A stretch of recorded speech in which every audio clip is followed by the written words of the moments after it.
Bonjour à tous. Je ne sais pas si vous m'entendez bien. Est-ce que quelqu'un peut… Ok, super. Génial. Merci Bien. beaucoup. Super. Merci. Merci à tous. Donc, juste, je vous présente l'outil, un petit peu comment ça… Donc, c'est un outil qui permet de faire des séminaires en ligne. Il y a une section chat que beaucoup déjà ont découvert et ont commencé à partager des messages. Il y a aussi une section questions-réponses. Donc, n'hésitez pas durant le séminaire à poser des questions. Et on pourra se faire une séance de questions-réponses où éventuellement le speaker pourra répondre aussi en temps réel sur les questions. Voilà, donc pour pas trop traîner, comme on n'a pas pris un petit peu de retard, mais en tout cas, c'est… Voilà, je mets la presse. Donc, je pense que vous voyez tous bien ma présentation. Donc, l'objectif de cette heure qu'on va passer ensemble, c'est de parler de l'accès au système d'information d'une entreprise de manière sécurisée, sans forcément passer par une infrastructure VPN. L'idée, c'est de permettre aux salariés d'une entreprise d'accéder de manière très simple aux données de l'entreprise tout en réduisant la surface d'attaque. Et pour ceci, on va présenter une solution que Google a mis au point qui s'appelle B1 Corp sur les principes Zero Trust. Et puis, il y aura une démonstration. Donc, l'agenda est assez simple. Moi, je vais vous parler un petit peu de pourquoi est-ce qu'on en est arrivé au Zero Trust Network, au Zero Trust en particulier au Zero Trust Network. Céphedine vous présentera comment est-ce que les principes Zero Trust sont mis en œuvre avec l'infrastructure Google. Ensuite, Jérôme vous fera une démonstration en partant de… Donc, il a des applications qui sont actuellement pas protégées par une infrastructure Zero Trust et il va vous montrer donc des applications web ou des applications Windows et il va vous montrer en live comment les sécuriser avec l'infrastructure de Google, comment les rendre accessibles depuis l'extérieur et de manière sécurisée. Et puis, Eric Siboni vous fera un retour d'expérience sur la mise en œuvre de ces solutions. Voilà, donc déjà quelques mots sur Sphere. Donc Sphere, c'est une entreprise qui est composée de 600 experts. Actuellement, on aide à peu près 120 clients. Donc, on a des experts sur des développeurs qui font des applications web, mobiles. On travaille dans le domaine de l'IoT. Bien évidemment, beaucoup de nos projets mettent en œuvre Kubernetes. Et puis, on a des experts sur les technologies cloud et data. Et entre autres, le cloud, ça va être le sujet de notre présentation d'aujourd'hui. Donc, Sphere, c'est une entreprise qui utilise les technologies Google depuis de nombreuses années, puisqu'on a commencé à les utiliser dès 2008. Donc, on est considéré comme un des grands experts en France sur ces technologies-là. Google nous a accordé au fur et à mesure du temps de nombreux prix. Le dernier en date de avril 2020, puisque c'est vrai qu'on a une grosse activité formation autour des technologies Google Cloud. Et donc, Sphere nous a donné le titre de meilleur partenaire trainer sur les aspects sur les aspects training justement sur l'année 2019. Voilà, donc on a de nombreux formateurs sur ces technologies. On a quasiment une vingtaine de gens qui sont capables de donner des formations sur les technologies cloud de Google, nombreux certifiés. Et pour vous donner une idée du nombre de formations qu'on donne, on a déjà formé en France plus de 6000 personnes sur les technologies cloud de Google.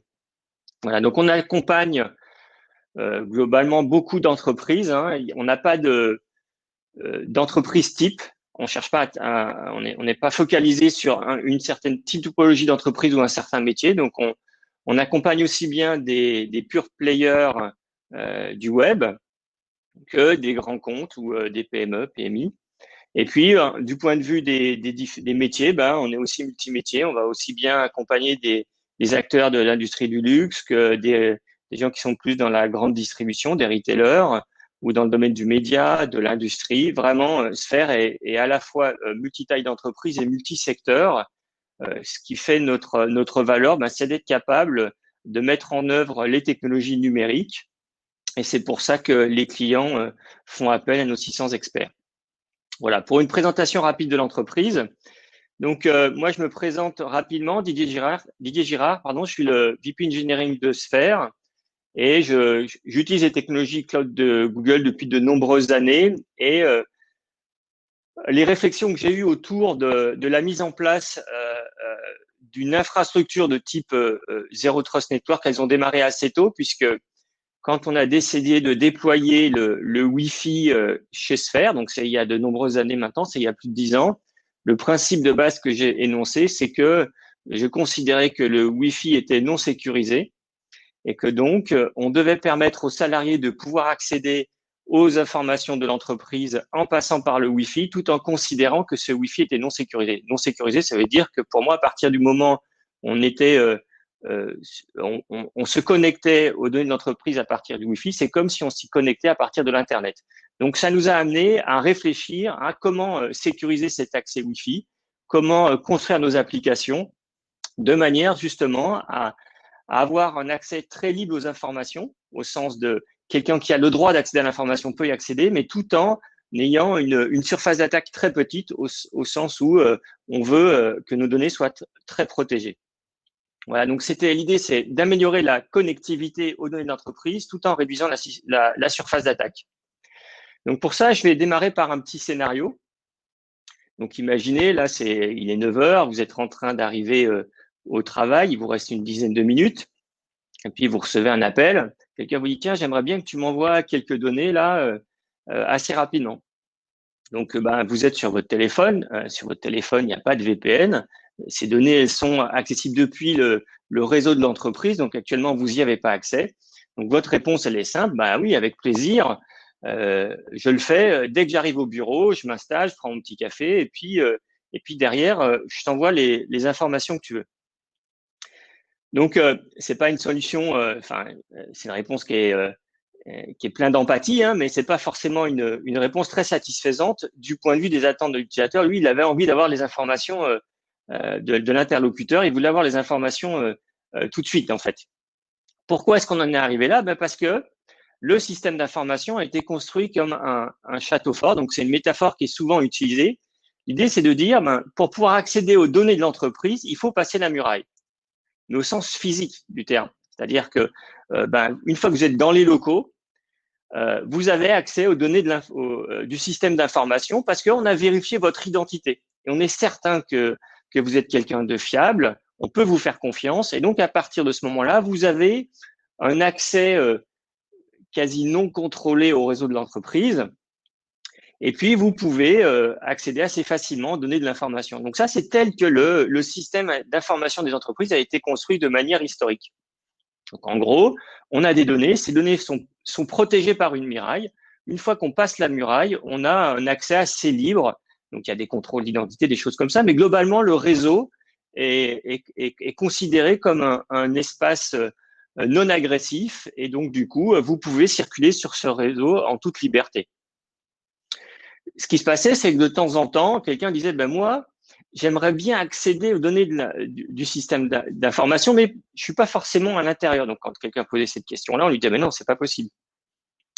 Et puis, quand c'était un dirigeant qui était dans un hôtel à l'étranger ou dans un aéroport, et que vu que c'est un dirigeant, la question était un peu pressante, on va dire. Lui, en tant que dirigeant, il voulait avoir accès aux données du système d'information tout en n'étant pas physiquement dans les locaux. Donc, nous, techniciens, on s'est dit, on va faire un truc assez sympa pour lui. On va lui construire une espèce de backdoor ultra sécurisée. Et quand il va passer par cette backdoor, c'est un petit peu comme s'il était dans l'entreprise. Donc, on va lui créer un passage qui va simuler le fait qu'il est directement dans l'entreprise. Et donc, à partir du moment où il passe par ce passage qui est ultra sécurisé, je vais considérer que c'est comme s'il était physiquement dans l'entreprise, donc il a accès au réseau de manière assez libre, comme s'il était dans les locaux. Et donc, ça lui, finalement, ça remplit son souhait de pouvoir accéder aux données du système d'information comme s'il était dans l'entreprise. Donc ça, c'est ce qu'on appelle le VPN. Hein. Donc le VPN, c'est cette fameuse backdoor. Donc le terme est un petit peu péjoratif, hein, mais ultra sécurisé. Ça a tellement bien marché qu'en fait, tout le monde a voulu passer par cette backdoor. On n'a pas vraiment pris ce terme, on a parlé de passerelle, c'était un peu devenu une passerelle idéale. Et donc, en fait, la muraille, le château fort, s'est vu affublé de multiples passerelles qui permettaient aux gens de se connecter au réseau de l'entreprise comme s'ils étaient physiquement dans l'entreprise. Donc, on a multiplié ces passerelles. Voilà, et c'était plus ou moins contrôlé, mais en tout cas, ça rendait le service, tout le monde était content. Et d'ailleurs, le fameux VPN, cette passerelle, ça a été le héros de la période de confinement. Parce que c'est vrai que les entreprises qui n'avaient pas déployé de VPN, elles ont été très, très embêtées durant la phase de confinement parce que c'était impossible de se connecter au système d'information. Et les gens qui avaient déployé des VPN, les entreprises étaient finalement satisfaites. Donc, on a même eu des gens qui sont devenus des héros parce qu'au début, forcément, les VPN étaient un petit peu saturés. Il y avait beaucoup de gens qui les empruntaient. Donc, nous, ingénieurs, nous nous sommes débrouillés pour que ce VPN, finalement, puisse accueillir tout le monde et qu'il ne soit pas encombré. Donc, on a multiplié les licences, on a augmenté les débits, etc. Et globalement, on a rendu le service, nous, un technicien qui fait que l'entreprise a pu étendre son réseau jusque dans toutes les maisons des différents salariés, en fait, et c'était vraiment une très bonne chose. En tout cas, ça a été vécu comme ça. Et puis donc, du coup, on en est maintenant à un point où on se dit, on est à peu près convaincu, en tout cas, c'est ce qu'on peut lire dans la presse, que le travail en remote, qui n'est pas forcément d'ailleurs un travail qui va se passer dans la maison des salariés, est quelque chose qui va devenir, en tout cas, cet usage, ça va devenir un usage. Et donc, l'idée, les entreprises réfléchissent, dire, est-ce qu'au finalement, on ne pourrait pas se connecter d'à peu près n'importe où et au moment où j'ai besoin, où que je sois, de me connecter à mon entreprise, je peux le faire. Donc, c'est ce qui est en train d'arriver. Et puis, bien sûr, cette passerelle, elle ne sert pas qu'aux salariés de l'entreprise, elle est aussi utilisée pour permettre à des personnes externes de se connecter à l'entreprise, donc typiquement des contracteurs, des gens qui font partie des entreprises de services, voire des partenaires. Il y a des partenaires qui ont besoin d'accéder ou de contribuer à enrichir les données de l'entreprise, donc on peut leur donner accès à cette fameuse passerelle pour accéder à l'information. Donc c'est vraiment quelque chose de très utile. Et finalement, il y a plein de gens qui potentiellement peuvent utiliser cette fameuse passerelle, même les hackers.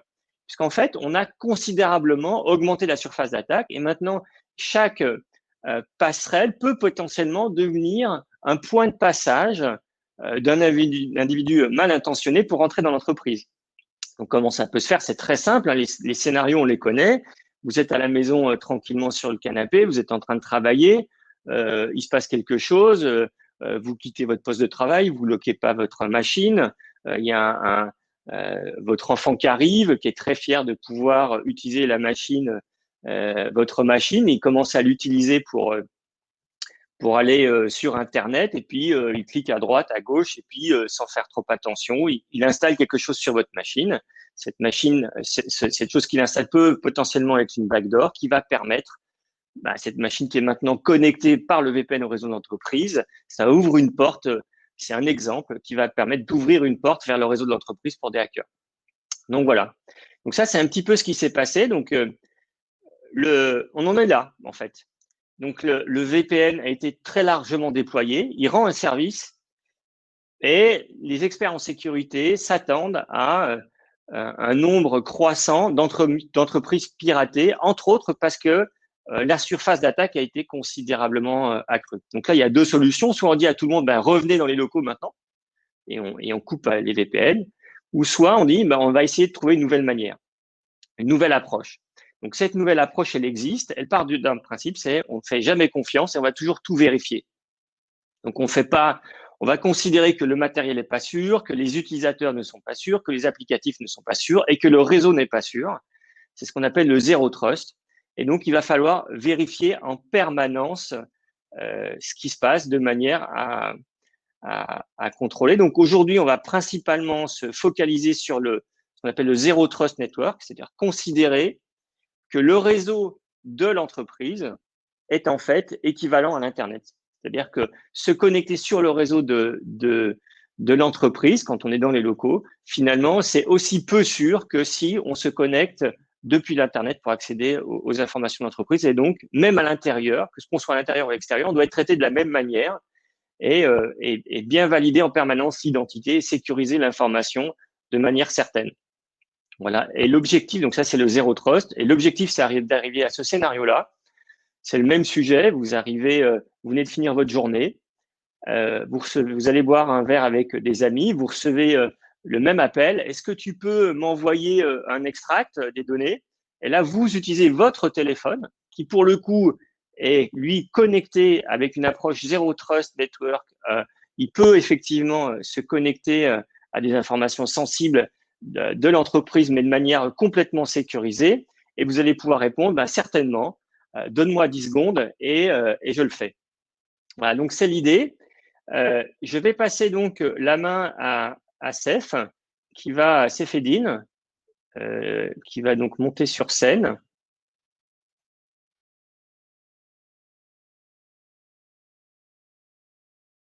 Hop. Bonjour Didier, bonjour tout le monde. Merci Didier pour cette première présentation du coup du use case en tout cas de ce scénario pour un peu illustrer cette notion de Beyond Corp et de Zero Trust Network. Donc l'idée donc dans cette deuxième partie c'est de vous montrer un peu. Ouais. Oui. Ouais, c'est bon. Mon navigateur elle est gelé. Donc je te passe la main. Super. À tout à l'heure. Voilà. Donc, je disais, dans cette deuxième partie, on va s'intéresser donc à l'implémentation du Beyond Corp au niveau de Google Cloud Platform. Mais tout d'abord, je vais me présenter. Donc, je m'appelle Sefedine Monsri. Donc, je suis responsable de l'activité cloud chez Sphere et je suis aussi formateur Google officiel. Donc, je donne pas mal de formations et j'accompagne quelques entreprises sur donc, leur aventure dans le cloud. Donc, comme je disais, donc on va s'intéresser maintenant de plus près, techniquement, en quoi ça consiste le Beyond Corp. Mais d'abord, je vais commencer par vous énoncer les 3 principes de base de Beyond Corp, tels que ça a été émis à la base par Google. Donc, le premier principe, c'est de dire que le fait de se connecter à un réseau particulier ne détermine pas les services auxquels vous avez accès. En gros, c'est pas parce que j'ai accès au réseau de prod que je peux accéder à toutes les ressources de prod.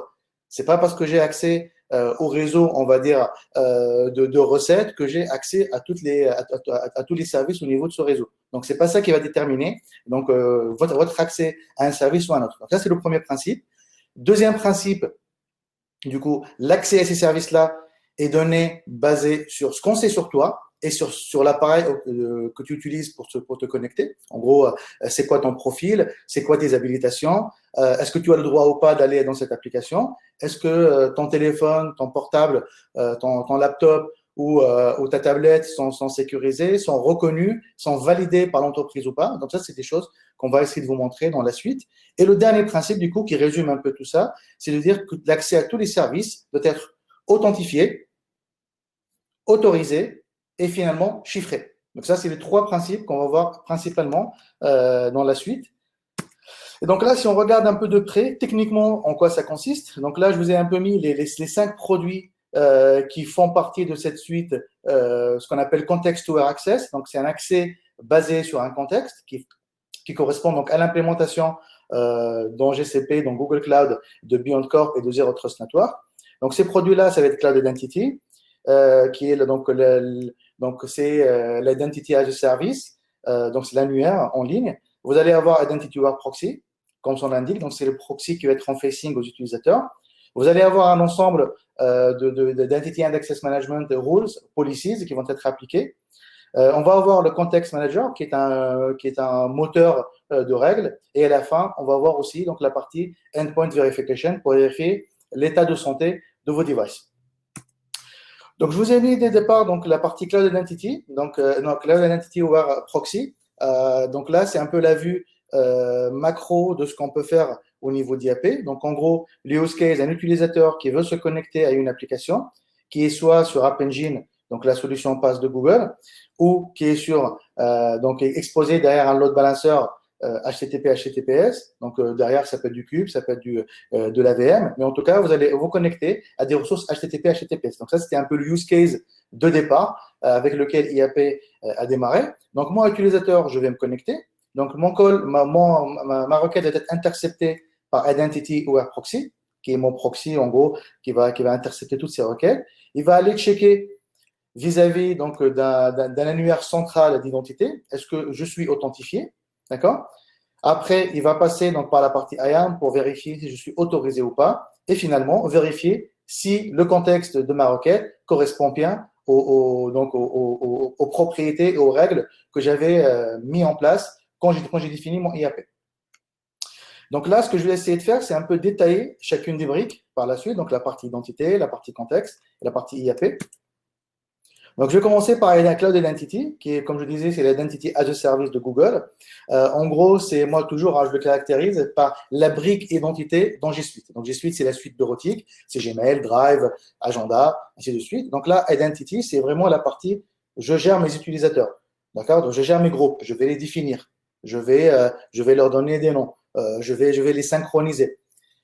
J'ai aussi la possibilité de gérer mes paramètres de sécurité. En gros, définir la taille, par exemple, les tailles des mots de passe. Est-ce que je renforce, est-ce que j'oblige les gens à avoir donc l'authentification à 2 facteurs ou pas? Et nous, ce qui va nous intéresser, en tout cas, d'un point de vue entreprise, c'est surtout aussi l'intégration avec du SSO. Donc, on a la possibilité, au niveau de Cloud Identity, d'aller configurer notre SSO entreprise. Donc, ça peut être de l'Okta, ça peut être du OneLogin ou autre. Donc, du coup, derrière nous, quand on va se connecter aux ressources qui sont au niveau de Google Cloud et dans la Google Cloud Platform, on va utiliser le même mécanisme d'authentification qu'on va utiliser pour accéder à nos applications SI. Donc, ça, c'est super intéressant puisqu'en fait, ça nous monte en fait d'un niveau entreprise dans l'utilisation de cette Identity as a Service. Ça va nous permettre aussi de gérer nos appareils, donc les différents appareils qui sont la propriété de l'entreprise, qui sont reconnus par l'entreprise, répertoriés, leur système d'exploitation, leur marque, leur type, depuis quand, est-ce qu'ils ont expiré ou pas, ainsi de suite. Donc ça, c'est un peu le parc, on va dire, matériel de l'entreprise. Donc on a la possibilité du coup de le gérer à travers ce service. Et finalement, on va gérer aussi la partie applicative, puisqu'on va pouvoir activer certaines applications, désactiver d'autres. Par exemple, je peux activer Gmail, par exemple, d'accord? Donc Gmail, donc je suis dans la Identity ou G Suite, je peux activer d'autres services ou les interdire, c'est tout à fait possible. Donc ça, c'est un peu un overview, c'est pas que ces services-là, mais en tout cas, c'est les services les plus pertinents. Donc maintenant que j'ai mon identité, donc j'ai pu m'authentifier en quelque sorte, donc je suis reconnu, d'accord, dans l'annuaire d'entreprise, potentiellement que j'aurais pu synchroniser à partir d'un AD ou d'un LDAP. Donc là, c'est un peu plus avancé, on va dire, en termes d'utilisation, mais sachez que vous pouvez le faire. Donc maintenant que je suis authentifié, on va passer maintenant l'épreuve de l'autorisation. Est-ce que j'ai le droit ou pas? D'accord? Et donc là, on va retrouver Identity and Access Management, ou IAM, pour simplifier, qui va nous aider à répondre à une question toute simple. Qui peut faire quoi, sur quelles ressources et sous quelles conditions? D'accord? Donc là, la partie qui, on les connaît, les users, les groupes, les services accounts. La partie peut faire quoi? En gros, c'est les rôles, les permissions et les rôles. Et donc là, j'ai bien mis le focus sur 2 rôles qui sont liés à IAP, qui vont permettre donc de donner l'accès à vos utilisateurs, qui sont la partie IAP Secured Web App User pour tout ce qui est accès HTTP, HTTPS, et IAP Secured Tunnel User pour tout ce qui est accès tunneling avec du SSH ou du TCP. D'accord? Donc ça, c'est les 2 rôles les plus pertinents à retenir. Maintenant, je vais mettre un peu le focus donc, sur les ressources. Bon, là, on les connaît, les ressources à l'organisation, les folders, les buckets, les clusters. Donc ça, c'est n'importe quelle ressource qu'on va retrouver, si elle supporte, bien sûr, ce mécanisme. Et là, comme je disais, je vais mettre un peu le focus sur la partie sous quelles conditions. Donc ça a été rajouté il n'y a pas longtemps, le fait de rajouter de l'IAM conditionnel. Donc, ce n'est pas parce que j'ai le droit d'accéder à une ressource que je peux accéder tout le temps. Donc là, l'idée, c'est de rajouter des contraintes. La première, ça va être tout ce qui est contrainte, donc la limitation dans le temps. Je peux dire que je donne accès aux ressources uniquement dans les horaires de travail, par exemple de 8h à 19h. Je donne comme ça un exemple, hein, comme ça pour être large, sachant que les horaires à peu près en général sont entre 9h et 18h. Je peux aussi donner un accès pendant 1 heure ou 2 pour une opération break-glace. J'ai un incident en prod, j'ai une équipe qui va intervenir. Je ne vais pas leur donner tout le temps les droits, mais je vais leur donner les droits sur un temps donné. 1 heure, 2, peut-être après je vais l'étendre si besoin, mais au moins j'ai la garantie, une fois l'opération elle est finie, ils vont plus avoir les droits. D'accord? Même si j'oublie de leur en fait retirer les droits IAM. Deuxième contrainte qu'on peut donner, c'est l'accès à un sous-ensemble de ressources. Là, par exemple, quand on est sur la partie Compute Engine, c'est qui est l'offre VM de Google, initialement avec IAM, donc si j'ai accès à la partie Compute Engine au niveau de mon projet, j'ai accès à toutes les machines. D'accord? Là, je parle plutôt en termes d'administration. D'accord? Et donc là, si je veux donner uniquement l'accès à un sous-ensemble de machines, ben, j'ai la possibilité de le faire à travers les conditions. D'accord? Donc là, je vais dire, par exemple, je veux uniquement que les machines qui commencent par Web App Backend ou les machines qui commencent par front-end web app, par exemple, back-end, d'accord? Donc, je vais juste targeter certaines machines. Et à la fin, on va voir la notion de Context Aware Access Level. En fait, c'est des accès supplémentaires qui font partie, en fait, d'un package un peu indépendant qui nous amène donc à la partie suivante, qui est la partie, du coup, moteur de règles qu'on va pouvoir rajouter au niveau d'IAP, mais aussi au niveau de la partie IAM. Donc, ça, c'est un ensemble de règles qu'on va définir.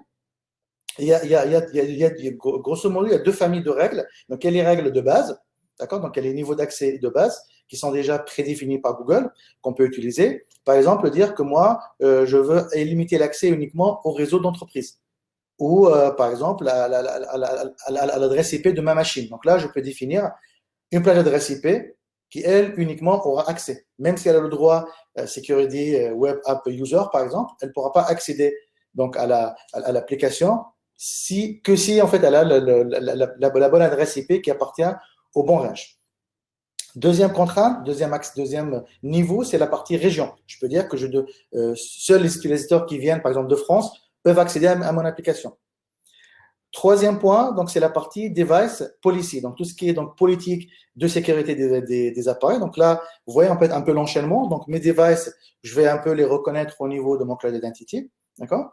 Maintenant, mon utilisateur va pouvoir les utiliser pour accéder à mon système d'information, à mes applications.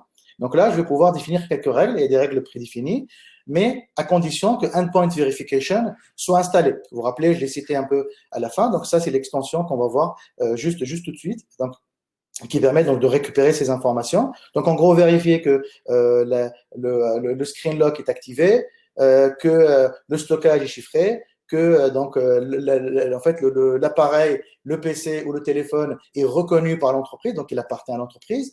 Est-ce que l'OS correspond en fait à la version minimale que les administrateurs ont définie au niveau d'identity. Donc ça, c'est des choses avancées qu'on peut définir. Et à la fin, ça peut être aussi par rapport à certains membres, pour certains users, pour certains comptes de service. Donc ça, c'est les accès pas par défaut, mais les accès basiques qu'on peut définir, qui sont déjà pré-packagés, prédéfinis par Google. Mais on a aussi la possibilité d'avoir du custom, donc c'est à la carte.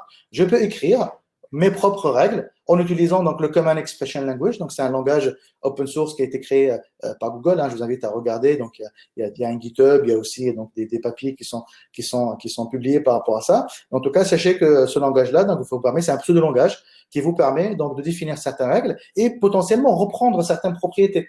D'accord? Donc, toutes ces propriétés-là, elles sont, donc, toutes ces règles, en quelque sorte, correspondent à des propriétés dans le CEL qu'on peut aussi utiliser. Donc, on peut combiner tout ça, plus des choses un peu plus avancées, un peu plus personnalisées. Donc, ça, c'est le Context Manager qui, lui, vraiment va être, en fait, le garde-fou par rapport, donc, à certaines règles intéressantes qu'on ne retrouve pas, notamment dans la partie IAM. Donc, la partie Endpoint Verification, donc, en gros, c'est une extension Chrome que les utilisateurs doivent installer sur leur device. En gros, s'il n'a pas l'extension, il ne pourra pas accéder à l'application. D'accord? Parce que l'accéder à l'application, il est conditionné par la validation par endpoint de l'état de santé de l'appareil.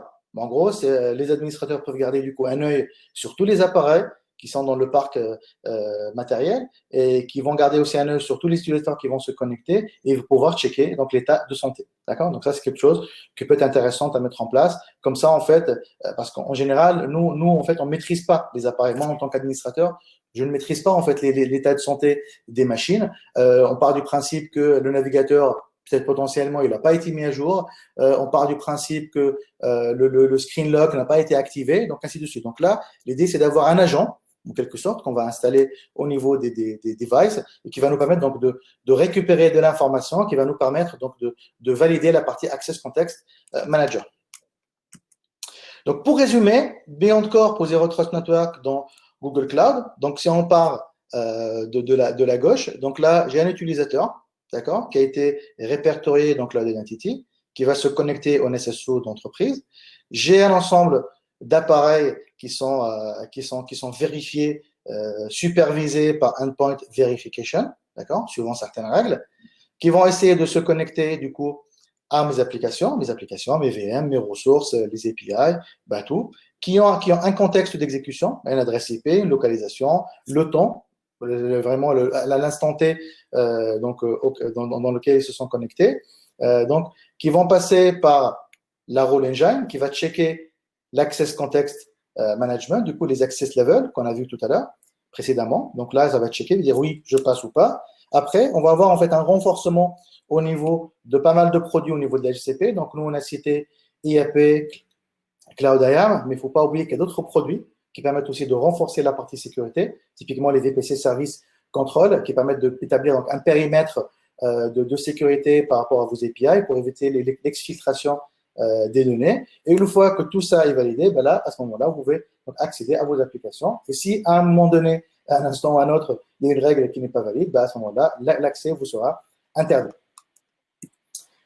Et avant de passer la main du coup à Jérôme, avant de finir donc, ma partie, je voudrais vous faire part donc d'une nouvelle fonctionnalité qui est en bêta au niveau d'IAP. Donc on a vu qu'IAP jusque-là fonctionne avec Cloud Identity, donc avec des identités qui sont gérées par Google. Donc là, l'idée derrière IAP with External Identity, c'est de pouvoir donner, donc on va dire ouvrir le service à un plus grand panel d'utilisateurs. L'exemple typique, moi, je veux donner par exemple l'accès à mes ressources à des partenaires, à des fournisseurs. J'ai déjà eu le cas avec des clients. Donc, j'ai des fournisseurs qui vont me déposer des fichiers, par exemple, tous les jours, qui vont accéder à un portail pour mettre à jour les statuts des commandes. J'ai des contracteurs, j'ai des prestataires qui vont accéder pendant une journée, par exemple. Là. Donc là, je ne vais pas les rajouter au niveau de mon identity. C'était un peu la solution avant. Si tu as quelqu'un, un prestataire qui va arriver ou un fournisseur, il faudra lui créer un compte dans Identity, alors que logiquement, ce n'est pas le cas. Il n'appartient pas à l'entreprise. Ça, c'est la première chose. Deuxième chose, on était parfois obligé de créer un sous-domaine qui pour un peu identifier ces personnes-là, d'accord. Mais pareil, donc ça reste toujours en fait des solutions un peu de contournement. Là, l'idée avec External Identity, c'est de dire, moi, je vais pouvoir donc fédérer donc des identités. Donc là, on a 3 types de connexions. La première, c'est utiliser tout ce qui est social sign-in, sign-up. Donc là, avec Facebook, LinkedIn, GitHub, Yahoo, Twitter ou Microsoft. Donc là, vous pouvez rajouter donc ce support par rapport à ces identités fédérées. On retrouve un peu les mêmes principes qu'on a sur Firebase Authentication, d'ailleurs Identity Platform qui permet donc de rajouter la brique identité à vos applications. Ça s'inspire beaucoup, se base beaucoup sur la partie Firebase Authentication. Deuxième façon de faire, c'est juste un email et un password, donc c'est un nom d'utilisateur et un mot de passe, d'accord.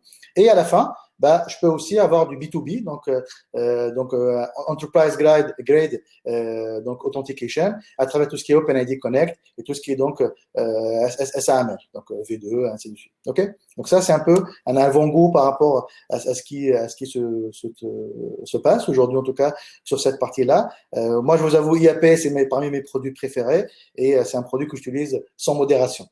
Donc moi, j'ai fini. Je passe la main donc à mon collègue Jérôme qui va maintenant nous montrer dans le concret comment on peut mettre en place BeyondCorp et Zero Trust Network au niveau de la GCP.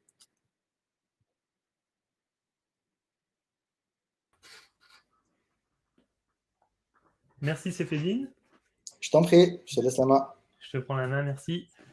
Donc, je m'appelle Jérôme Nalou, je suis cloud architecte et aujourd'hui j'ai la chance de vous faire une petite démo très simple du service Google Identity Aware Proxy.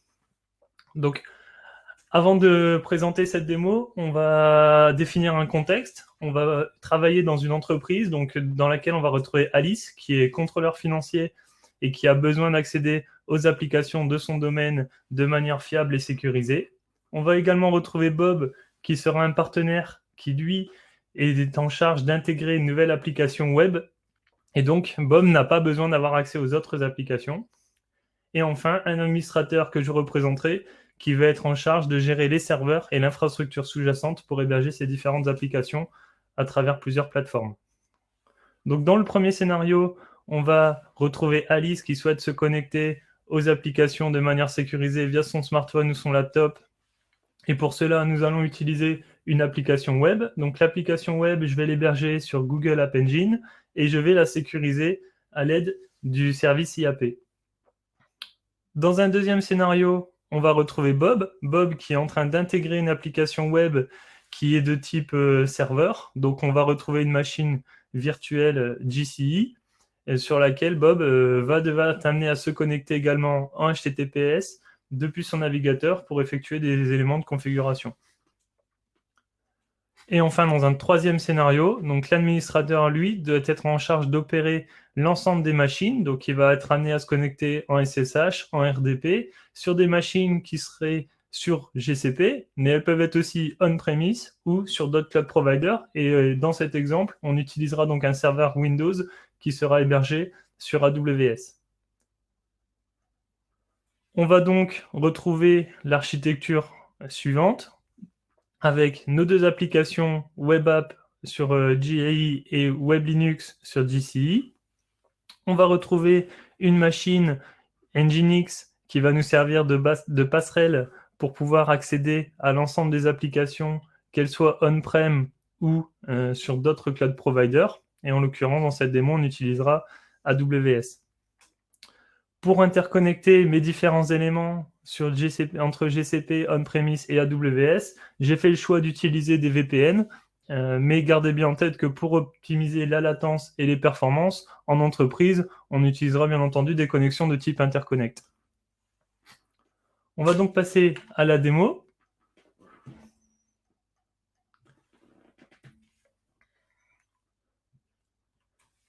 Donc, je vais travailler dans un projet GCP. Dans ce projet, nous allons retrouver tout simplement une architecture très simple. Je vais avoir un premier VPC dans lequel j'ai uniquement défini un réseau en Europe. Ce réseau, je vais venir l'interconnecter avec d'autres plateformes, donc notamment une plateforme on-premise à l'aide d'un premier VPN dont on peut voir la connexion qui est établie, et une deuxième plateforme sur AWS à l'aide de 2 tunnels VPN qui sont également aussi établis.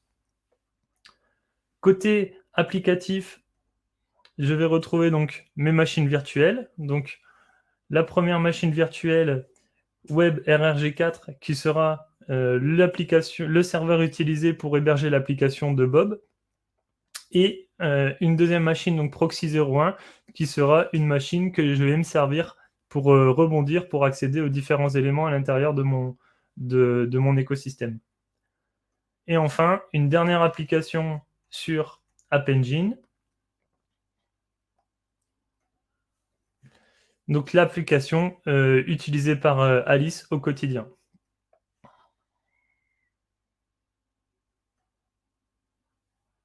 Hop.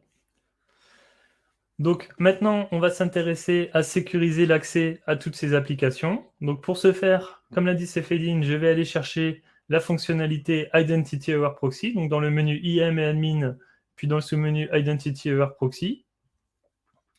Et on peut voir déjà que Google a automatiquement détecté la configuration, les différentes applications que j'héberge au sein de mon projet.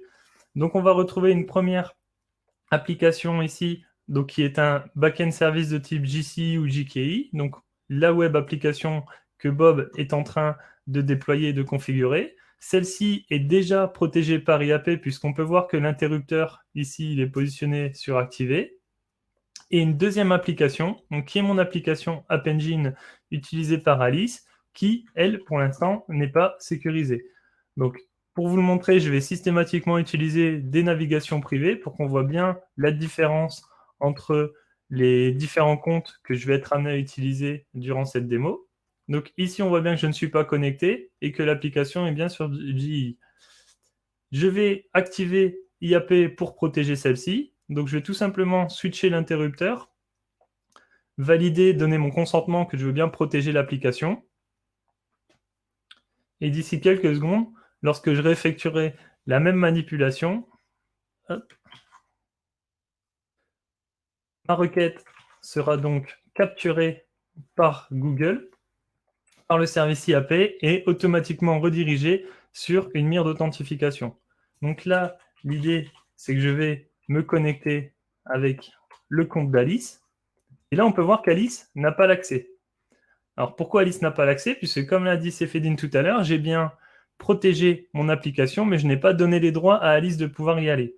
Donc, pour ce faire, je peux le faire à différents niveaux. Soit je peux le faire au niveau de l'application, mais ce n'est pas ce que j'ai envie de faire ici, puisque Alice doit bien accéder à l'ensemble des applications. Donc, je vais pouvoir le faire sur l'ensemble des applications web, ici, tout en haut, qui seront hébergées dans mon projet. Donc, je vais tout simplement rajouter un membre. Hop, je vais rajouter Alice sur cette ligne. Je vais lui donner les droits Cloud IAP Secure Web App User pour lui donner les droits d'utiliser les applications et je vais sauvegarder.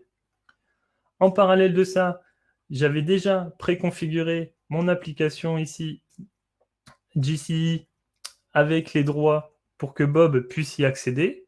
Donc ici, on peut voir que Bob a bien les droits de se connecter sur l'application hébergée sur Compute Engine, mais en plus que par héritage, Alice peut le faire également, puisque Alice a le droit de se connecter maintenant à l'ensemble des applications qui sont hébergées dans mon projet.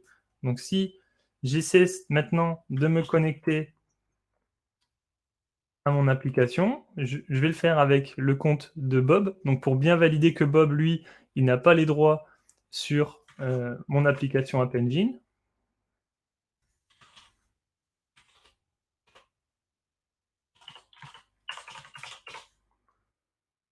Bob a bien un access deny sur mon application App Engine, et si je fais exactement la même opération avec Alice,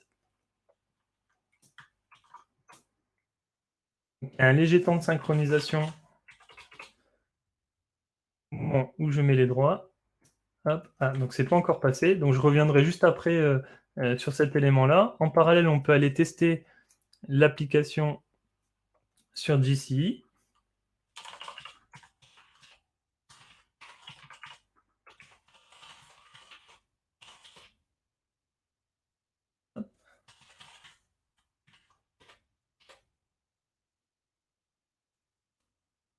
Et donc ici, on voit bien qu'Alice a bien les droits de se connecter sur l'application sur GCE, donc ma machine WebRG4, et que j'ai également récupéré donc les infos de qui s'est connecté, donc de Alice, pour pouvoir l'authentifier.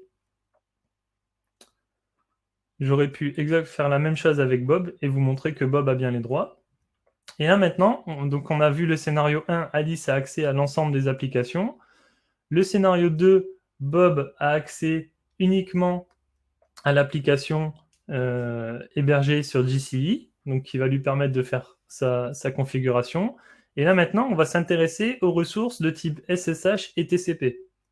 Donc l'idée c'est quoi? C'est que moi en tant qu'administrateur, je vais avoir besoin de me connecter à ces machines. Pour se connecter à ces machines, je ne vais pas forcément avoir envie d'utiliser un VPN, mais d'utiliser de la même manière le service IAP et de bénéficier de tous les avantages que Céphedine a présentés, donc notamment le contrôle d'accès au niveau de la plage horaire, du device utilisé, etc.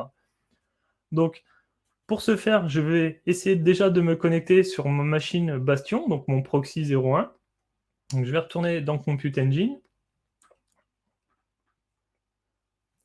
On va bien valider ensemble que la machine n'est pas exposée sur Internet, donc elle n'a pas d'IP externe. Et donc maintenant, je vais utiliser mon terminal et au travers du service IAP, eh bien, je vais réussir à me connecter à cette machine. Donc pour ce faire, je vais utiliser la commande gcloud compute ssh, le nom de la machine, le paramètre tunnel trophy IAP qui va me permettre de forcer le passage par IAP. Et donc implicitement, quand je vais jouer cette commande-là, eh bien, gcloud va pousser mes credentials, mon identité à IAP. IAP va me donner le droit de me connecter, vérifier que j'ai le droit de me connecter à la machine et va me connecter à la machine. Donc ça se fait à l'aide d'un tunnel WebSocket. Donc pour répondre à la question du chat tout à l'heure, donc ça se fait via un tunnel TLS avec un certificat. Et donc ici, je suis bien connecté sur ma machine malgré qu'elle n'est pas exposée sur Internet. Et on peut voir que je m'y suis connecté. Et ici, on retrouve une IP qui est utilisée par le service IAP pour se connecter à la machine. Sur cette machine, je peux bien sûr évidemment rebondir en SSH sur d'autres machines, puisque maintenant je suis à l'intérieur sur mon bastion et je pourrais rebondir très simplement sur d'autres machines.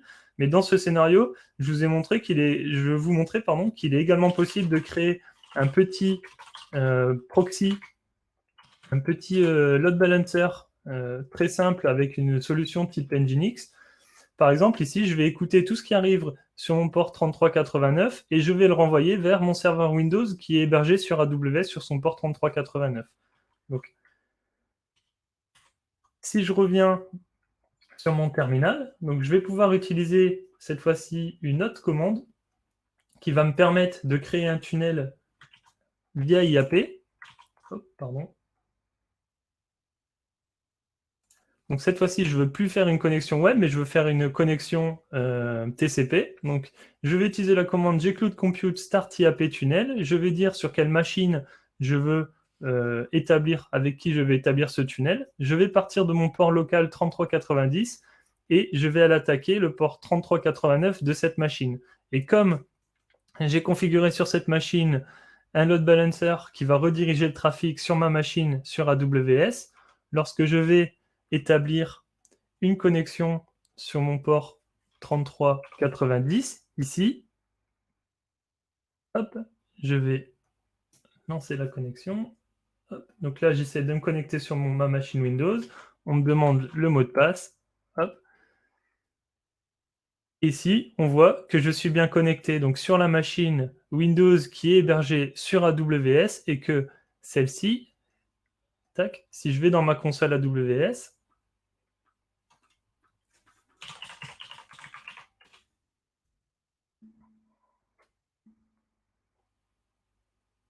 tac, on peut voir qu'elle, au même titre que ma machine Google de tout à l'heure, celle-ci est uniquement disponible via son IP privé, qu'elle n'a pas d'IP public associé, et qu'au niveau des firewalls, je n'ai autorisé que le trafic entrant depuis donc, le réseau interne et pas depuis le réseau Internet. Donc finalement, j'ai réussi à faire une connexion entre mon device, mon PC qui est à la maison, et une machine sur AWS en passant par un tunnel au travers d'IAP.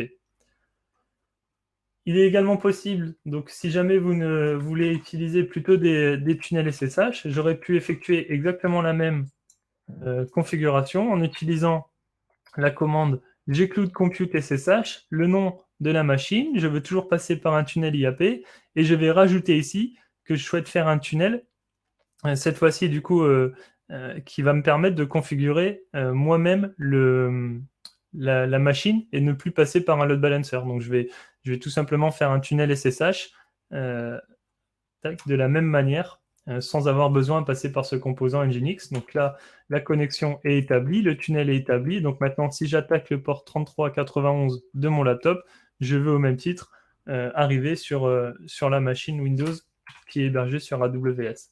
C'est juste une manière un peu plus simple de procéder. Hop, voilà.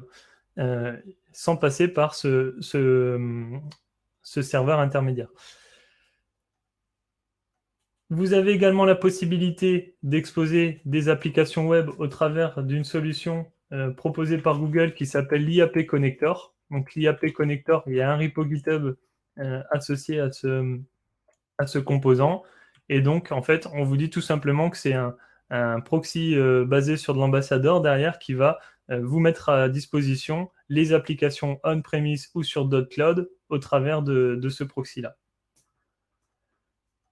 Donc j'en ai terminé, je vais passer la main à Eric. Eric qui va vous faire un retour d'expérience sur justement toutes ces technologies de Zero Trust Network en entreprise. Merci Jérôme. Je vais essayer de vous partager les éléments de mon écran. Je suis un peu moins adroit que les personnes avec qui j'étais. Je présume que vous voyez mon écran.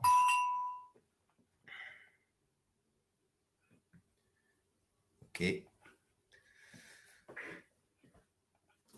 Bien. Écoutez, je suis Eric Sibony. Comme indiqué, je suis conseil et accompagnement de DSI. En fait, j'ai un long parcours en système d'information et notamment en DSI. Et c'est à ce titre que j'interviens. Alors, pour positionner un petit peu ce que je vais vous raconter, je vais prendre des exemples simples. Ce qu'a raconté Didier au tout début de cette intervention, j'adhère, je comprends, je suis aligné. Ce qu'a raconté Saifeddin, je comprends, voilà, je retiens pas nécessairement tout. Et ce qu'a raconté Jérôme, ben, on va dire que je lui fais un petit peu confiance, quoi, hein, parce que je suis pas nécessairement à ce niveau de connaissance et de maîtrise des outils. Alors, je vais voir comment marche. Hop. Donc, qu'est-ce que je vais vous faire un retour, c'est-à-dire je vais vous expliquer un petit peu moi ma vision de ce sujet Zero Trust et puis un petit peu de ce que j'ai vécu finalement. Pourquoi le Zero Trust? Pourquoi maintenant? L'approche périmétrique, c'est celle qu'on a utilisée. Alors de tout temps, vous avez vu, j'ai une moustache et j'ai un certain nombre de poils gris sur cette moustache, donc j'ai un long parcours et donc j'ai connu pas mal d'approches. Mais l'approche périmétrique, c'est celle du château fort qu'a décrit Didier tout à l'heure. Elle est basée sur le domaine de confiance.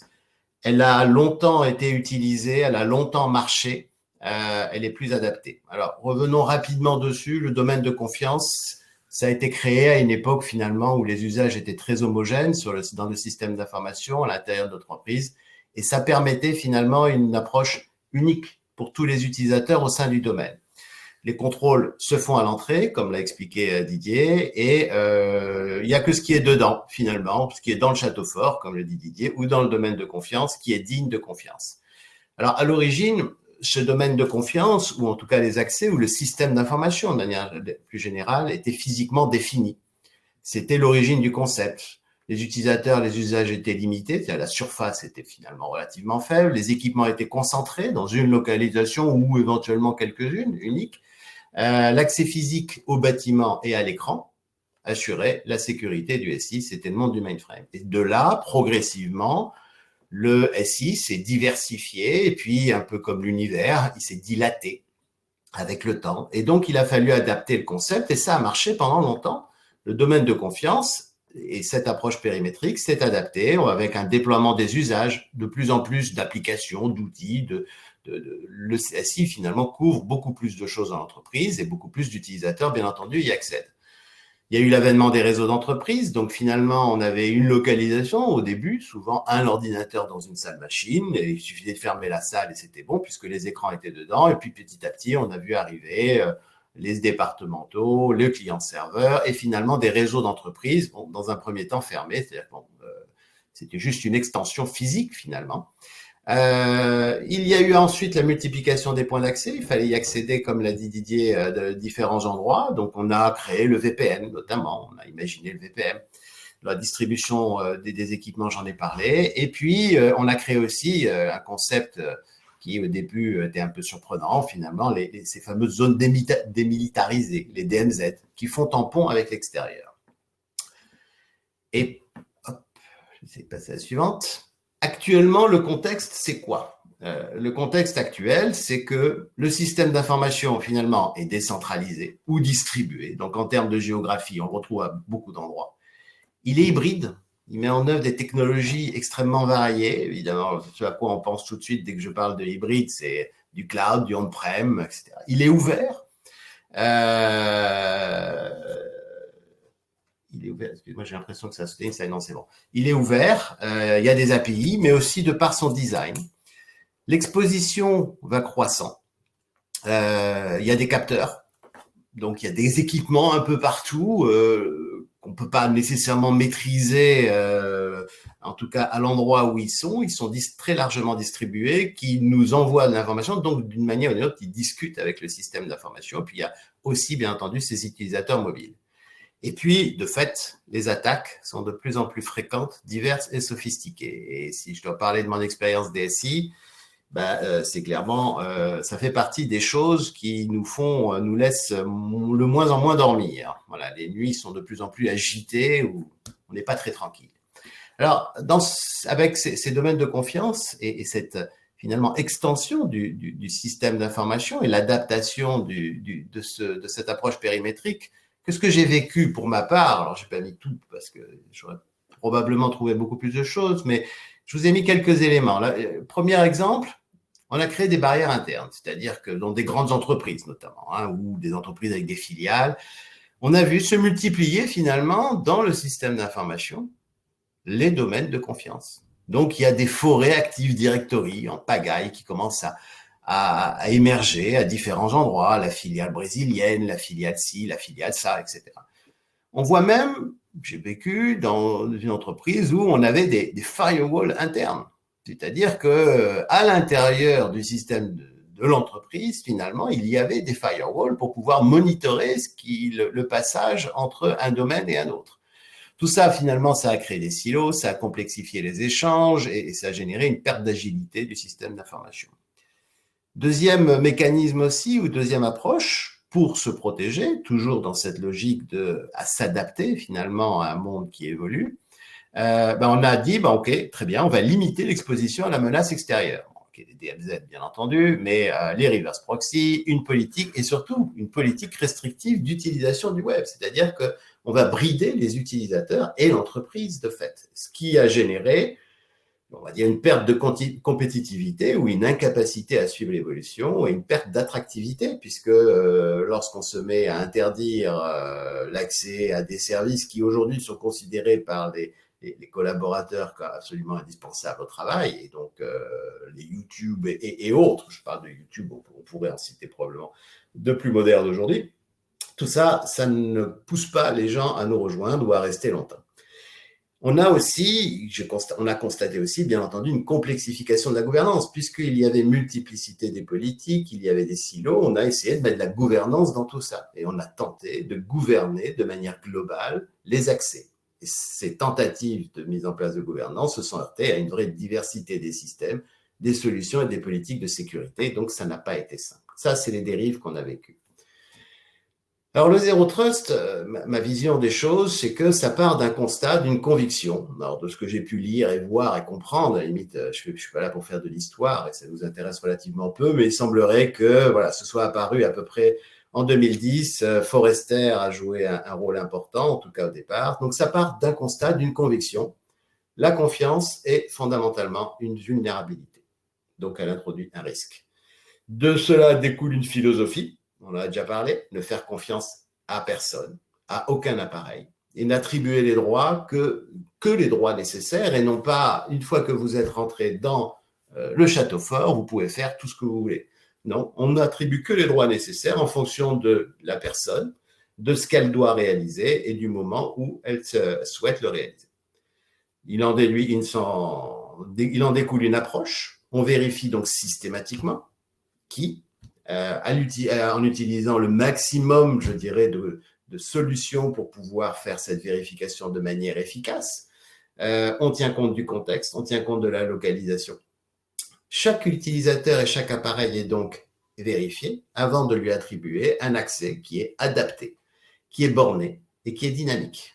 Ça peut évoluer. On l'a vu avec les présentations, notamment de Saifedean, que ça peut évoluer dans le temps. Et tout ça est fonction des contextes. À quel moment, de quel endroit, et toute donnée qui peut être utile pour comprendre effectivement quelles sont les intentions de l'équipement, de la personne, de celui qui fait une demande. Ça, l'approche, c'est une chose, et puis il faut arriver à le faire de manière simple parce qu'on est en entreprise et il faut effectivement pas générer derrière des coûts administratifs, de gestion, voire de la complexité. Et donc, ce qui a manqué pendant longtemps pour faire ça, ou pour aller aussi loin que ça, c'est des outils, c'est des technologies. On a fait dans les entreprises, moi en tout cas j'ai vécu dans des entreprises où on a fait des bouts de cette approche, en vérifiant, en multipliant les contrôles à l'entrée, mais jamais en allant aussi loin qu'en prenant compte le contexte, jamais en intégrant la totalité des contrôles, c'est-à-dire aussi l'ensemble des équipements dans les mêmes approches, dans les mêmes technologies, dans les mêmes outils. À la base du Zero Trust, on le voit, il y a le renforcement de tout ce qui concerne la connaissance des individus.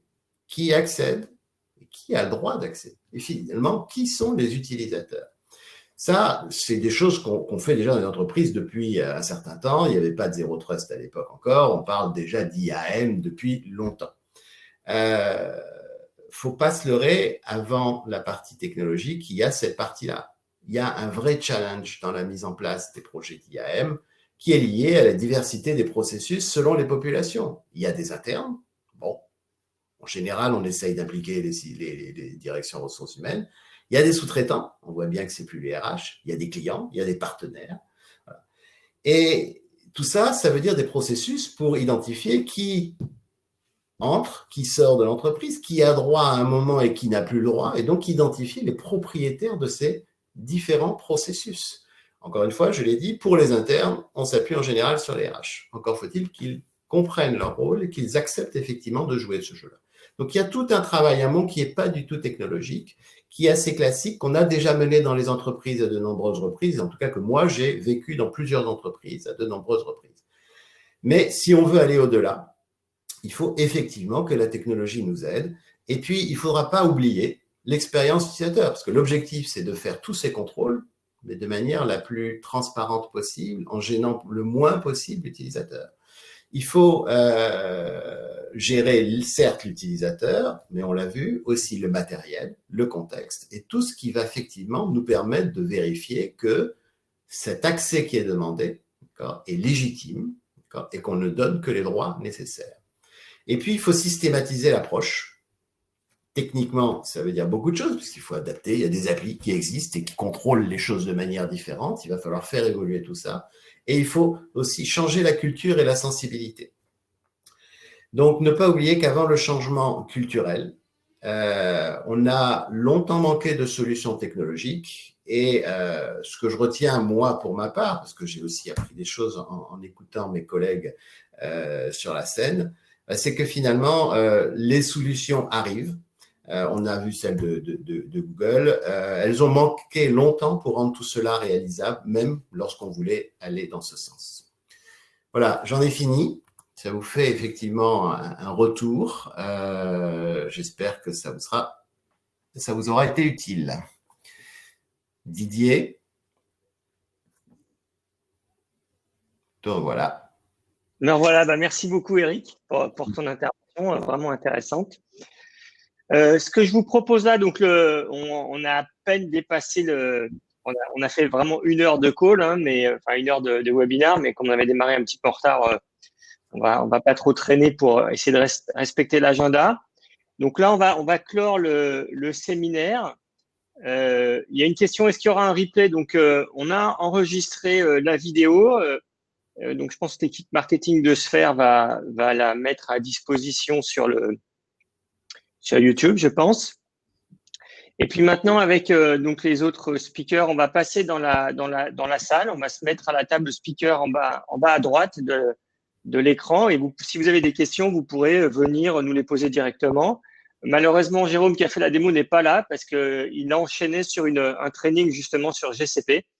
Et donc, il avait décalé le démarrage de sa formation d'1 heure pour pouvoir participer au séminaire. Et là, il a dû aller donc transmettre un petit peu ses connaissances durant la formation qu'il donne. Voilà. Donc, on se retrouve tout de suite dans la salle pour échanger. À tout de suite.